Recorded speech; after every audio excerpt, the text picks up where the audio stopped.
3 poin penting yang sangat berpengaruh dalam menjaga kestabilan ekonomi suatu negara. Kita akan bahas tentang laju inflasi optimal, desain kebijakan moneter, dan bagaimana implementasinya di lapangan. Yuk, kita mulai.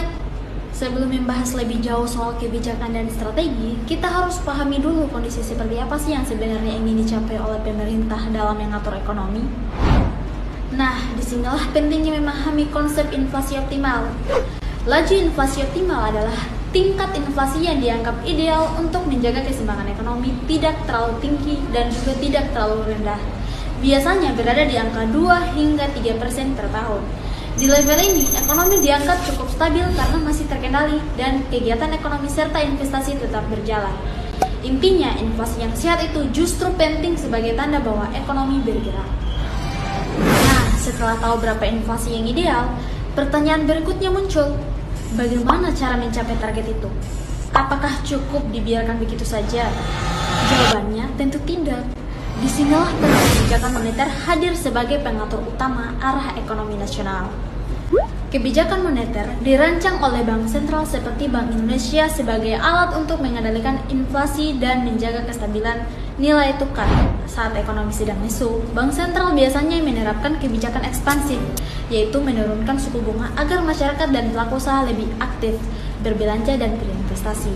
Sebaliknya, kalau inflasi terlalu tinggi, digunakan kebijakan kontraktif, di mana suku bunga dinaikkan agar tekanan harga bisa ditekan. Namun, teori dan rancangan strategi saja tidak cukup, karena sebaik apapun desain kebijakan, dampaknya baru terasa ketika benar-benar dijalankan. Oleh karena itu, implementasi menjadi tahap yang sangat krusial dalam kebijakan moneter. Bank Sentral menggunakan berbagai instrumen seperti suku bunga acuan, operasi pasar terbuka, dan kebijakan cadangan minimum.